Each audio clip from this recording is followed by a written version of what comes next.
ಮಾನವ ಉಸಿರಾಡೋದಕ್ಕಿಂತ ಮುಂಚೆ ನಾವೇನು ಮಾಡಿದ್ವಿ? ಏನೇನು ಮಾಡಿದ್ವಿ?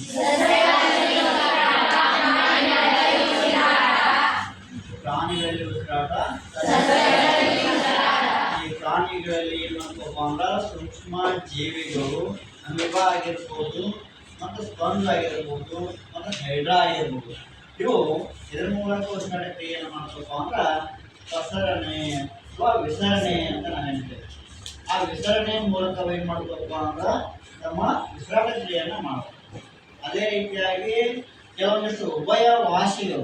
ಆ ಉಭಯವಾಸಿಗಳಂದ್ರೆ ನೀರಿನಾಗ ಮತ್ತು ನೆಲದ ಮ್ಯಾಗ ಕೂಡ ವಾಸಿಸುವಂತ ಪ್ರಾಣಿಗಳಿಗೆ ನಾವೇನು ಕರಿತೀವಿ?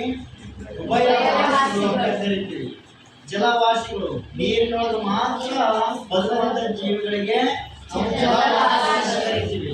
ಈ ಉಭಯವಾಸಿಗಳು ನೀರಿನಾಗೂ ಬದುಕವು, ನೆಲದ ಮ್ಯಾಗ ಬದುಕವು. ಯಾಕಪ್ಪ ಅಂತ ಕೇಳಿದಾಗ ಅವಕ್ಕ ಕೆಲವೊಂದಿಷ್ಟು ಏನಿರ್ತೈತಿ ಚರ್ಮದ ಮೂಲಕ ಉಸಿರಾಟ ಕ್ರಿಯೆಯನ್ನು ಮಾಡಿದ್ರ ಅದರೊಳಗ ಶ್ವಾಸಕೋಶ ಮತ್ತು ಚರ್ಮದ ಮೂಲಕ ಉಸಿರಾಟ ಕ್ರಿಯೆಯನ್ನು ಮಾಡ್ತವು. ಅದಕ್ಕೆ ನೀರಾಗೂ ಬದುಕ್ತವು, ನೆಲದ್ನಾಗೂ ಬದುಕ್ತವೆ. ಆ ಮನುಷ್ಯ ನಾವು ನೀರಾಗ ಬದುಕಂಗಿಲ್ಲ, ಬರೀ ನೆಲದಾಗ ಬದುಕ್ತೀವಿ. ಯಾಕಪ್ಪ ಅಂದ್ರೆ ನಾವು ಶ್ವಾಸಕೋಶದಿಂದ ಮಾತ್ರ ನಾವು ಉಸಿರಾಟ ಕ್ರಿಯೆಯನ್ನು ಮಾಡ್ತೀವಿ. ಅದಕ್ಕೆ ನಾವು ನೆಲದ ಮ್ಯಾಗ ವಾಸ ಮಾಡ್ತೀವಿ. ಅದರೊಳಗ ಮಾನವನಲ್ಲಿ ಉಸಿರಾಟ ಕ್ರಿಯೆ. ಹಂಗಾರೆ ಮಾನವ ಯಾವ ರೀತಿ ಉಸಿರಾಟ ಕ್ರಿಯೆಯನ್ನು ಮಾಡ್ತಾನೆ? ಸರ್ ಇನ್ನೇ ಹೇಳಿದ್ರಿ ನೀವು ಶ್ವಾಸಕೋಶದ ಮೂಲಕ ಉಸಿರಾಟ ಕ್ರಿಯೆಯನ್ನು ಮಾಡ್ತಾನೆ ಅಂತ ಹೇಳಿದ್ರಿ. ಹಂಗಾರೆ ಶ್ವಾಸಕೋಶದ ಮೂಲಕ ಯಾವ ರೀತಿ ನಾವು ಗಾಳಿ ಹೋಗಿ ಆಮ್ಲಜನಕ ಎಲ್ಲಿ ಹೋಗುತ್ತಾ, ಏನು ಮಾಡುತ್ತಾ? ಯಾರು ಹೇಳಿದ್ರಿ?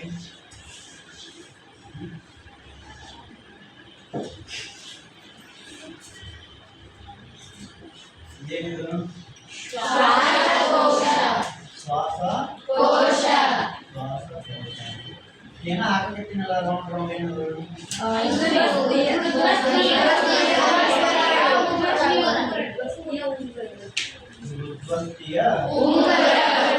ಇಲ್ಲಿ ಏನಾದ್ರು ಕೌರುಡೆ ಆಗಿರ್ತಲ್ಲ, ಏನಿದು? ಶ್ವಾಸನಳಿಕೆ. ಶ್ವಾಸನಳಿಕೆ ಅಂದ್ರೆ ಶ್ವಾಸಕೋಶದಲ್ಲಿರ್ತಕ್ಕಂಥ ಶ್ವಾಸಕೋಶದ ನರಗಳನ್ನು ಹೌದಾ? ಮಾನವನಲ್ಲಿ ಉಸಿರಾಟ ಕ್ರಿಯೆ ಯಾವ ರೀತಿ ಆಗುತ್ತಪ್ಪ ಅಂದ್ರ ಮೂಗಿನ ಹೊಳ್ಳೆದೊಳಗೆ ಏನಿರ್ತಪ್ಪ ಅಂದ್ರ ಸಣ್ಣ ಸಣ್ಣ ರೋಮಗಳಿರ್ತವೆ. ಅದು ಯಾವುದೇ ಆಗಿರ್ತಕ್ಕಂಥ ಧೂಳಿನ ಕಣಗಳು ನಮ್ಮ ಶ್ವಾಸಕೋಶದೊಳಗಡೆ ಹೋಗಬಾರದು ಅಂತ ಏನ್ ಮಾಡಿರ್ತಾನೆ ಭಗವಂತ ನಮಗ ಮೂಗಿನ ಹೊಳ್ಳೆದೊಳಗ ಸಣ್ಣ ಸಣ್ಣ ರೋಮಗಳು ಅಂದ್ರೆ ಕೂದಲುಗಳನ್ನು ಇಟ್ಟಿರ್ತಾನೆ ನಾವು. ಸೊ ಆ ಮೂಗಿನ ಸಹಾಯದಿಂದ ನಮ್ಮ ಶ್ವಾಸನಾಳದ ಮೂಲಕ ಶ್ವಾಸಕೋಶವನ್ನ ಪ್ರವೇಶ ಮಾಡುತ್ತಾ. ಏನು?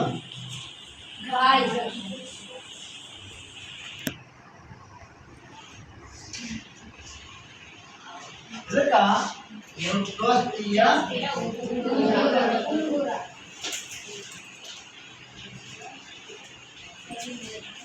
ಈ ಮೃದ್ವಸ್ಥೀಯ ಉಂಗುರ ಯಾಕ ಕರೆದ್ರಪ್ಪ ಅಂದ್ರ ನಮ್ಮ ಶ್ವಾಸನಾಳದೊಳಗಡೆ ಯಾವ ರೀತಿ ಉಂಗುರಗಳು ಆಕಾರ ರೂಪದೊಳಗದು ಇರುತ್ತಾ ಎದರದ್ದು ಮೃದ್ವಸ್ಥಿ ಅಂದ್ರ ಮೆದುವಾಗಿರ್ತಕ್ಕಂಥ ಒಂದು ಸುತ್ತನೆಯ ಕವರು ಅಥವಾ ಉಂಗುರದ ಕವರ್ ಆಗಿರುತ್ತೆ.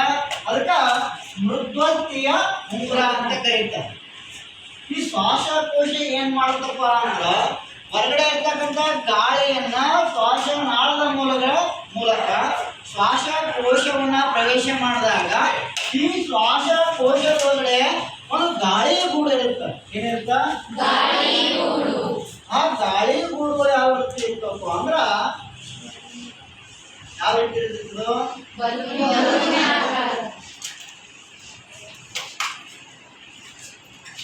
ಈ ರೀತಿ ಬಲೂನಿನ ಆಕಾರವಾಗಿರುತ್ತೆ. ಈ ಬಲೂನಿನ ಆಕಾರವಾಗಿರ್ತಕ್ಕಂಥದಕ್ಕೆ ಏನ್ ಕರೀತಾರಪ್ಪ ಅಂದ್ರ ಗಾಳಿಗೂಡು. ಏನ್ ಕರೀತಾರ? ಗಾಳಿಗೂಡು ಅಂತ ಕರೀತಾರೆ. ಈ ಶ್ವಾಸಕೋಶದೊಳಗಡೆ ಗಾಳಿ ಯಾವಾಗ ಬಂದಿರ್ತೈತಲ್ಲ ಸರ, ನಾವು ಗಾಳಿ ತಗೊಂಡು ಗಾಳಿ ಆಗಿದಾಗ ಬಿಡ್ತೀವಲ್ರಿ, ಅದು ಹೆಂಗ್ ಸರ? ಅಂದ್ರೆ ನಾವು ಆಮ್ಲಜನಕ ತಗೊಂತೀವ್ರಿ, ಇಂಗಾಲದ ಡೈಆಕ್ಸೈಡ್ ಬಿಡ್ತೀವಿ. ಅದು ಹೆಂಗ್ರಿ?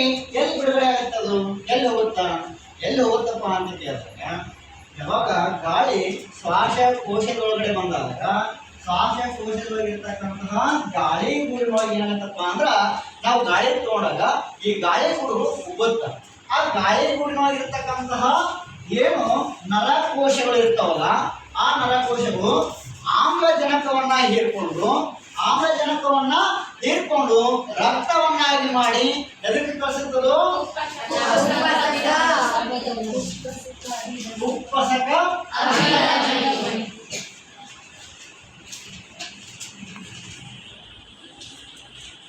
ಉಪ್ಪಸಕ ಅಭಿಧಮನಿ ಮೂಲಕ ಹೃದಯಕ್ಕೆ ತಲುಪಿಸುತ್ತೆ.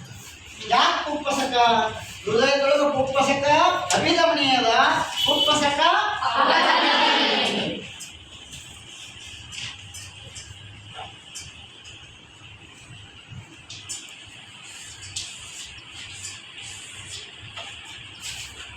ಆಮ್ಲಜನಕವನ್ನು ತಗೊಂಡು ಗಾಳಿ ಗೂಡಿನ ಮೂಲಕ ಆಮ್ಲಜನಕವನ್ನು ತಗೊಂಡು ಶ್ವಾಸಕೋಶದ ನರಗಳು ಏನ್ ಮಾಡ್ತಾವಪ್ಪ ಅಂದ್ರ ಉಪ್ಪಸಕ ಅಪಧಮನಿ ಮೂಲಕ ಏನ್ ಮಾಡುತ್ತ? ಉಪ್ಪಸಕ ಅಭಿಧಮನಿ ಮೂಲಕ ಏನ್ ಮಾಡುತ್ತ? ಶುದ್ಧ ರಕ್ತವಾಗಿ ಉಪ್ಪಸಕ ಅಭಿಧಮನಿ ಮೂಲಕ ಹೃದಯವನ್ನ ಪ್ರವೇಶ ಮಾಡಿ ವಾಪಸ್ಸು ನಮ್ಮ ದೇಹದಲ್ಲಿರ್ತಕ್ಕಂತಹ ಅಶುದ್ಧವಾಗಿರ್ತಕ್ಕಂಥ ರಕ್ತ ಉಪ್ಪಸಕ ಅಪಧಮನಿ ಮೂಲಕ ಎಲ್ಲಿಗೆ? ಶ್ವಾಸಕೋಶಕ್ಕೆ ತಲುಪಿಸಿ ಶ್ವಾಸಕೋಶದಲ್ಲಿರ್ತಕ್ಕಂಥ ಏನ್ ಮಾಡ್ತಪ್ಪ ಅಂದ್ರ ಅಶುದ್ಧವಾಗಿರ್ತಕ್ಕಂಥ ರಕ್ತವನ್ನ ಇಂಗಾಲದ ಡೈಆಕ್ಸೈಡ್ ಆಗಿ ಮಾಡಿ ಏನ್ ಮಾಡ್ತೀವಿ? ನಮ್ಮ ಮೂಗಿನ ಸಹಾಯದಿಂದ CO2 ಅನ್ನ ಏನ್ ಮಾಡ್ತೀವಪ್ಪ ಅಂದ್ರ ಇದು ಮಾನವನಲ್ಲಿ ಈ ರೀತಿ ಆಗುತ್ತೆ. ಅರ್ಥ ಆಯ್ತು? ಮತ್ತೇನಾದ್ರು ನಿಮ್ಗೆ ಡೌಟ್ ಇತ್ತಪ್ಪ ಅಂದ್ರ ಕೇಳಬಹುದು.